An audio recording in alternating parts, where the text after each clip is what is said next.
Hello everyone, कैसे हो आप सब। आप सबका स्वागत है आपके अपने चैनल अपडेट विद विकास में। तो आज की इस वीडियो में हम डिस्कस करने वाले हैं फोर्थ सेमेस्टर के बीए प्रोग्राम के इन्वायरमेंट साइंस के क्वेश्चन पेपर के बारे में, जिस पेपर का नाम रहने वाला है थ्योरी इनटू प्रैक्टिस सेकंड। तो ये एबिलिटी इन्हेंसमेंट कोर्स का पेपर रहने वाला है, ठीक है।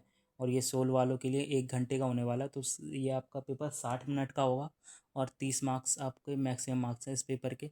तो पहला क्वेश्चन देखते हैं। पहला क्वेश्चन इन्होंने ट्रू फॉल्स दे दिया है, तो ट्रू फॉल्स देखते हैं। पहला क्वेश्चन इन्होंने दिया है यहाँ पे, ट्रू फॉल्स है। वन संरक्षण अधिनियम वर्ष 1960 के अस्तित्व में आया। तो ये राइट आया, रॉन्ग, ये आपको बताना है। देखो, पहला जो इन्होंने ट्रू फॉल्स पूछा है ना, वो वन संरक्षण अधिनियम 1960 में आया या नहीं।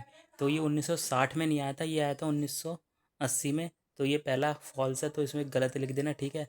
क्रायो संरक्षण स्व संरक्षण का एक उदाहरण है या नहीं, तो ये इसी का ही उदाहरण है, तो ये सही है, तो इस पे सही लिखना।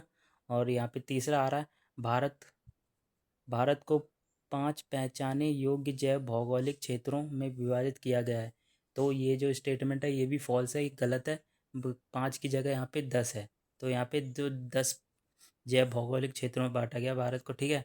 और जो एशियाई शेर है, भारत में आक्रामक प्रजातियों का उदाहरण है, और ये भी फॉल्स है। तो इसमें सिर्फ और सिर्फ पहला सही है, और दूसरा सही है। पहला, तीसरा, चौथा गलत है, ठीक है। यहाँ पे आ जाते हैं, और जो पांचवा है वो भी सही है। और अब आगे बात करते हैं, जो फिलिंग द ब्लैंक्स आ गए हैं।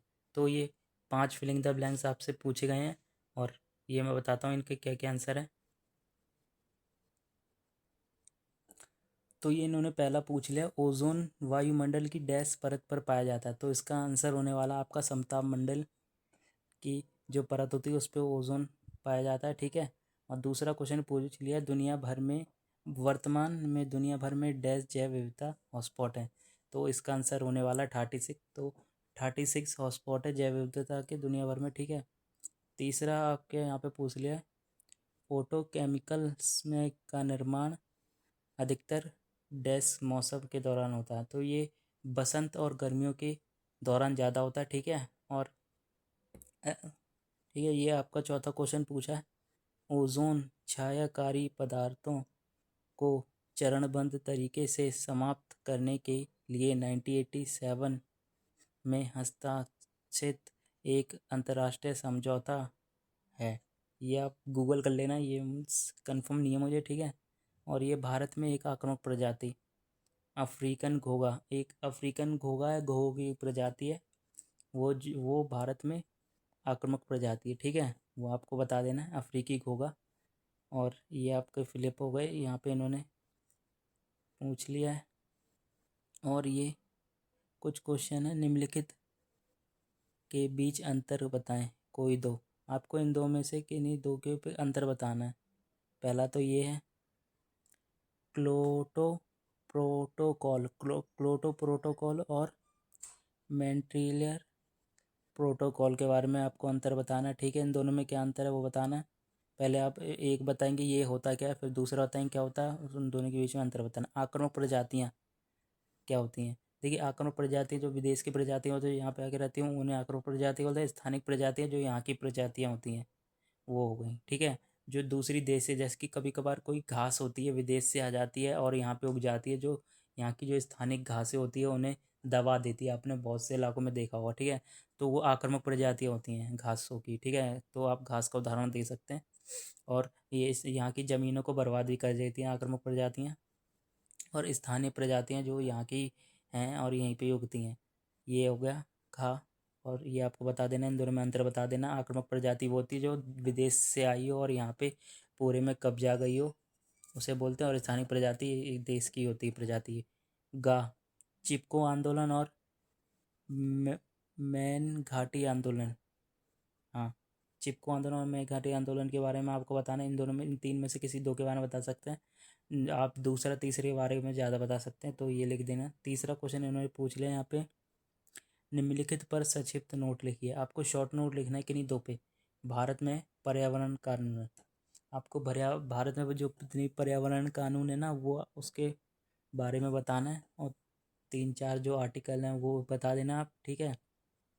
किसी भी विकासात्मक परियोजना से प्रभावित लोग पुनर्वास,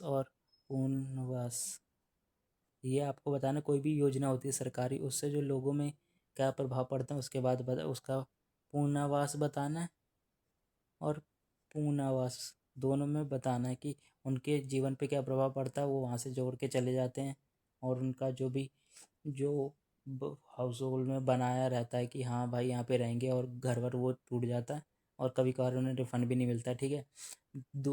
तीसरा इसका है, थर्ड क्वेश्चन का तीसरा, भूमंडलीय ऊष्मीकरण से निपटने के लिए स्वच्छ ऊर्जा विकल्प। जो भूमंडलीय ऊष्मीकरण है, ठीक है, उससे निपटने के लिए स्वच्छ ऊर्जा विकल्प कौन कौन से हैं वो आपको बताने, ठीक है। और चौथा क्वेश्चन आ गया यहाँ पे। हाँ, चौथा क्वेश्चन आ गया। चौथा क्वेश्चन के 2 पार्ट हैं। तो पहला तो आपको यहाँ पे जो प्रोजेक्ट टाइगर है, प्रोजेक्ट टाइगर का संक्षिप्त वितरण देना। देखिए प्रोजेक्ट टाइगर से समझ में आ रहा है जो जितने भी आप भारत में टाइगर हैं उनकी संरक्षण के लिए लाया गया होगा। तो आपको सबसे पहले बताना प्रोजेक्ट टाइगर किसके लिए लाया गया था वो, फिर उसके बाद आप बता देना ये कब आया था, कौन से सन में आया था और इसके क्या कार्य हैं और इसका उल्लंघन करने पे क्या क्या हो सकता है वो बता देना। ये शॉर्ट में 5 नंबर में आराम से हो जाएगा। भारत में वन्य जीव संरक्षण के लिए प्रमुख प्रजाति के रूप में बाघ के महत्व पर प्रकाश डालिए। ये देखिए जो भारत में विभिन्न वन्य जीव हैं उनके संरक्षण के लिए ना कि बहुत से कानून बनाए गए हैं कि जो उनकी प्रजातियां ना वो बच ही रहें, क्योंकि बहुत से ऐसे जीव हैं जिनकी जो बहुत ही कम रह गए हैं और वो ख़त्म होने पे आ चुके हैं। उसी में ही एक बाघ है। बाकी बहुत कम प्रजातियां रह गई हैं और उनके संरक्षण के लिए बहुत से नियम बनाए गए हैं, वो आपको बता देने हैं। 5 नंबर में हो जाएगा, ठीक है। उसके बाद चलते हैं अगले क्वेश्चन पे। 5वां क्वेश्चन सबसे लास्ट क्वेश्चन है। भारत में पर्यावरण आंदोलन ने जैव विविधता संरक्षण और पर्यावरण संरक्षण में महत्वपूर्ण भूमिका निभाई है, ठीक है। ये बहुत ही अच्छी बात है, ठीक है। भारत में पर्यावरण आंदोलन हुआ ना तो लोगों ने, सरकार ने इस पे बहुत ही बड़े नियम बना दिए थे कि भाई जो पेड़ वेड़ काटता दिखेगा, जानवर को मारता दिखेगा, उसे पे जेल हो सकती है और पेड़ों को काटना निषेध है। सरकार की अनुमति के बिना आप पेड़ को नहीं काट सकते। तो इसमें भी जैव जैव विविधता संरक्षण हुआ है।